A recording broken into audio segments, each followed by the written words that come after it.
गुल्ली चारू का वशत करना शुमारा ओश्ता पद में गुमा मोहतरम अनवर इकबाल साहब सारियन और माँ वती गुफ्तगू देमा बने। सर, आपने कराची में बलोच के किरदार का कैसे मुशाहिदा किया? देखिए, बलोच यहाँ का बुनियादी बाशिंदा है, कराची का, हिस्ट्री बताती है इस बात को। और इसी तरीके से बलोच ने हर फील्ड में कराची की तरक्की में हिस्सा लिया है। आप पोर्ट पे चले जाएं तो जितने हम्माल हैं वो अब बलोच मिलेंगे आपको। आप बिल्डिंगों के चले जाएं, जितने मेहमान आपको मिलेंगे, मजदूर मिलेंगे, वो बलोच मिलेंगे आप। क्योंकि बलोचों में तालीम तो थी नहीं बेचारों में, तो ज़ाहिर है मजदूरी कर सकते थे या उस्ताकारी कर सकते थे, फ़नून उनके अंदर थी, उनके अंदर ये सलाहियतें अल्लाह ताला ने डाली हुई थी कि वो फ़नकार लोग थे सारे के सारे। बलोच उस्ताकार थे, मैकेनिकल लाइन में देख लीजिए आप, ये इंजीनियरिंग लाइन में देख लीजिए, बुनियादी जो लोग हैं वो आपको बलोच मिलेंगे, वर्कर्स जितने भी मिलेंगे। इसी तरीके से आप फिल्म इंडस्ट्री में अगर आते हैं, सिनेमा लाइन में अगर आप आते हैं, तो सिनेमा लाइन में कोई सिनेमा चल ही नहीं सकता था जब तक कि उसके अंदर बलोच स्टाफ मौजूद ना हो। सिनेमा को संभालने वाले बलोच होते थे, सिनेमा को चलाने वाले बलोच होते थे। और कराची के जितने सिनेमाज हैं पुराने जितने भी हैं, उनमें उन सब में उन सब का इतना बड़ा बड़ा किरदार रह चुका है। तो बलोचों के अंदर ये सलाहियत परवरदिगार आलम ने ऐसी डाली हुई है कि मेहनती मजबूत कौम है, और एक बार तो फैसला कर ले तो उस पर वो डटा हुआ होता है, अटल हो जाता है उसके ऊपर। बात सिर्फ हमारी जो खामी है ना हमारे अंदर, वो ये है कि हमने अपने लोगों की समतें सही नहीं बनाई, हमने अपने लोगों को सही तरह एजुकेट नहीं किया, हमने उन्हें फ़ायदे और नुकसान का सही फ़र्क नहीं समझाया। ये कसूर हमारा है। तो ये पॉलिटिकल मसला है सर, ये जाहिर है हमारे उसी तरह का पॉलिटिकल मसला है। जितने पॉलिटिकल लीडर होते हैं ना, वो सिर्फ अपना मफाद देखते हैं, उनको इस बात से सरोकार नहीं होता कि उनके फॉलोअर्स, उनके वोटर्स किस जहन्नम में जा रहे हैं, उसकी उनको फिक्र नहीं होती है। आज आप देख लीजिए, आंखें खोल के उठा के देख लें, पूरे पाकिस्तान में, मैं सिर्फ कराची की बात नहीं कर रहा हूँ, सिर्फ लियारी की बात नहीं कर रहा हूँ, आप हर जगह जाकर के देख लें तो सियासतदानों ने सिवाय अपने कौम को लूटने के, बेवकूफ़ बनाने के और कुछ नहीं किया। इन 70 सालों में कोई ढंग का लीडर हमें नहीं मिला जब से लेके अब तक। ये हमारी बहुत बड़ी बदनसीबी है। लेकिन अब जो कौम है वो क्या करे बेचारी, उसको तो अपनी ज़िंदगी गुजारनी है ना, उसको तो अपने बच्चों को पालना है ना। ये तो एक कुदरती फेल है। एक आदमी पैदा होता है, जवान होता है, शादी करता है, बच्चे होते हैं, फिर उसकी जिम्मेदारियाँ उस पर आती हैं। कुछ अर्से उसके माँ बाप उसको संभालते हैं, उसके बाद फिर उसको जिम्मेदारियाँ खुद संभालनी पड़ती हैं, फिर उसके बच्चों को उसने पालना पड़ता है, उसके बच्चे बड़े होते हैं। तो ये काम कौन करेगा? तो इसलिए बलोचों को तालीम से इन्होंने रोके रखा। इन्होंने कोशिश की कि इनमें से कोई लीडर पैदा ना हो, इनमें कोई समझाने वाला पैदा ना हो, इनको कोई रास्ता दिखाने वाला पैदा ना हो, और हमेशा वो लोग इन पर रूल करते चले आए। तो अभी की जो सूरत हाल है उसमें आप तालीमी सूरत हाल को कुछ तसल्ली बख्श देख रहे हैं या अभी भी बहुत? नहीं, मुझे तो कोई ख़ास बात नज़र नहीं आ रही। बातें सुनने में आती हैं, फाइलों में बहुत कुछ है, लेकिन प्रैक्टिकली मैं अभी तक सेटिस्फाई नहीं हूँ कि सही मानों में बलोचों को सही तरीके से तालीम दी जा रही है। हम अपनी तरफ से कोशिश कर रहे हैं, जो हमारे ख़ानदान ने हमेशा कोशिश की।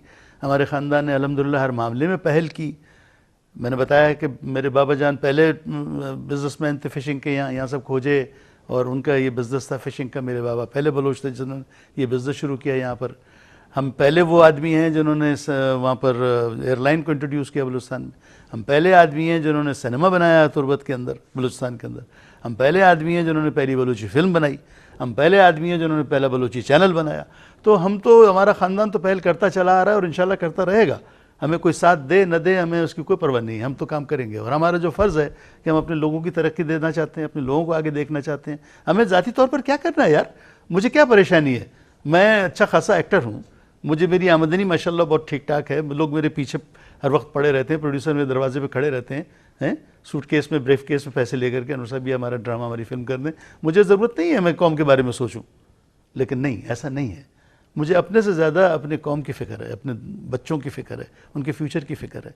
मैं जब देखता हूँ जाकर के, अभी मैं आज जा रहा हूँ, तो मैं जा रहा हूँ लियारी, मैं जाऊँगा तो मेरा दिल रोएगा, क्योंकि वो मेरा बचपन था। मैं पैदा हुआ, मेरा बचपन वहीं गुजरा, उनकी गली गलियों में। तो मैं वहाँ जाकर देखता हूँ हालात उस ज़माने में जितने अच्छे थे उससे कहीं ज़्यादा ख़राब नज़र आते हैं मुझे। अच्छा सर, कराची अगर आज आपको नज़र आता है तो कहाँ तक नज़र आता है? भाई, चूँकि कराची आबाद बलोचों ने किया था, और जैसा कि मैं पहले कहा कि कच्छी भी यहाँ पर आबाद थे, बाद में बाकी कौमें आईं आबाद हुई। बलोचों में जिन लोगों को माहीगीरी से शौक़ था वो माहीगीर रहे, वो कराची तक ही महदूद रहे, यानी किमाड़ी वगैरह तक महदूद रहे। उन लोगों को जो उस नस्ल से निकले जिन्हें खेतीबाड़ी का शौक़ था, वो लोग मलीर की तरफ चले गए। लालू खेत जो आज लियाकताबाद है, इसका बुनियादी नाम है लालू खेत। लाल मोहम्मद बलोच के ये खेत थे, लाल मोहम्मद बलोच के। लाल मोहम्मद को हम बलोची में लालू कहेंगे, तो ये इलाका लालू खेत इसलिए मशहूर हुआ, नाम हुआ इसका कि लाल मोहम्मद के यहाँ पे खेत थे, आबादी नहीं थी, सिर्फ खेत थे सारे के सारे। तो इससे आप अंदाज़ा करें कि बलोच कहाँ कहाँ तक गया। ये जो जहांगीर रोड है, इसका पुराना नाम है क्यामत सरी। क्यामत सरी, तो बोलते बोलते वो ते मिट गया, तो क्यामत सरी कहते हैं। क्यों कहते हैं कि जब लियारी से कोई मिलने आया, कुछ लोग यहाँ आबाद थे बलोच, तो इनके रिश्तेदार लियारी में थे, अगर लियारी से कोई मिलने के लिए आया तो वो कहते थे आपका घर तो क़यामत के सिरे पे है, यानी इतना फासला, इतना दूर। ट्रांसपोर्टेशन इतनी अच्छी नहीं थी उस ज़माने में, रोड्स वगैरह नहीं थे, तो इस इलाके का नाम क्यामत सरी पड़ गया। जहांगीर रोड अब कहते हैं लोग, इसका बुनियादी नाम है क्यामत सरी। और हमारे सारे रिश्तेदार वहाँ पर आबाद हैं। हमारे रिश्तेदार लियारी में आबाद हैं, हमारे रिश्तेदार मलीर में आबाद हैं, गोलीमार में आबाद हैं, लालू खेत में आबाद हैं। तो ये बलोचों ने ये स्प्रेड होते चले गए। ये स्प्रेड होकर के इन्होंने कराची को इतना बड़ा शहर बना दिया, इतना बड़ा फैला हुआ शहर बना दिया। यानी इलाकों के नाम भी बलोचों ने रखे, इन्हीं के नाम है, इन्हीं के रखे हुए नाम है सारे के सारे पुराने नाम।